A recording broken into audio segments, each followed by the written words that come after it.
Okay, so let's go back to thinking of our object going in a circle. But now let's think of the angular momentum about some point that's not the center of the circle, maybe some point there. So let's say the object is moving in a circle and it's here, and so its velocity, it's going in a circle like this at a constant speed, its velocity vector points like that, and its r vector is that way. So VR, and so we see the angular momentum there, right, which is P cross R, and magnitude, it's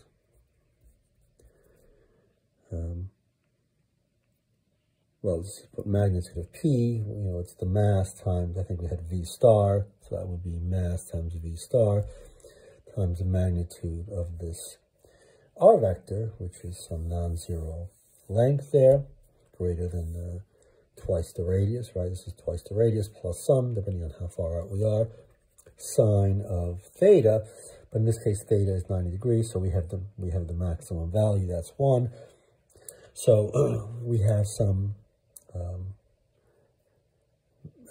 non-zero angular momentum about that point, and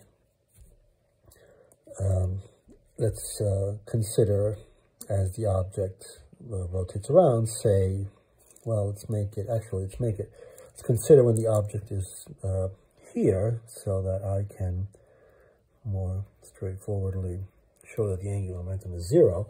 Right, so when the object is there, the velocity vector is pointing that way. It's always tangent to the circle. I'm trying to find the point where the velocity is pointing straight at that point. And so the r vector, in this case, is aligned with the velocity vector. And so that's 0. So here is a situation where the angular momentum about this point is 0. So the angular momentum went from some value, non-zero value, to 0. And then if we consider this point, we have a velocity vector now that's this way, and then r vector that's this way, and that's again non-zero, right? We have, but the r in magnitude is smaller here than it was when the object was here. But again, we have a non-zero value, and if we were careful, we would see positive and negative values of angular momentum.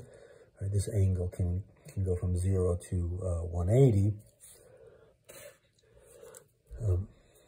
on part of the path, and so if we were careful, we would have positive, negative values of that. So maybe here we can see it's 90 velocity, then is aligned with the radial vector, then here it starts to open up again, and if we're over here somewhere, velocity would be pointing this way, say here, and so we're before where it's sort of to the left, or it's a little bit left and down over here, and then the r over here would be like that.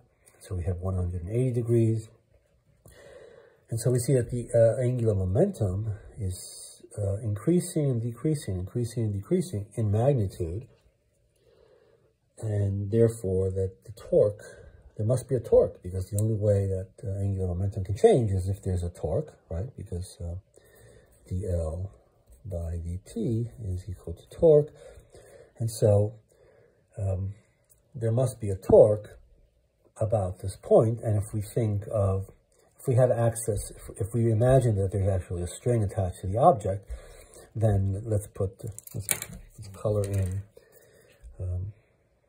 a tension force, T, right? When the object is here, we're evaluating, right, angular momentum and torque about the same point, so it has to be about this point. So the r is that way. It's the same r, but now we're dealing with a different vector, the force vector, the tension vector. They are aligned here, so at this point, when the angular momentum is maximum, the torque about that point is 0, because we have in magnitude, it's T. I don't need absolute value signs here, but t times magnitude of r times sine of, let's call it a different angle, the angle between the direction of the force and r. In this case, it's 0, so there's no torque here, so it's not changing the angular momentum. But when the object is, say, here, and the force is, actually, let's make it here. The force is always toward the center, so there's the tension force, there's the r, and so we have 90 degrees here. So the torque is maximum here, and so we can see that there are places where, in fact, the torque is maximum, where torque is 0, and the torque is changing values. So we have an interplay here that needs to be satisfied. Because the torque is not always 0, then it means the angular momentum about this point, sorry, let me step back. Because the torque about this point is changing, is not always 0, then it must be the case that the angular momentum about that point is not constant.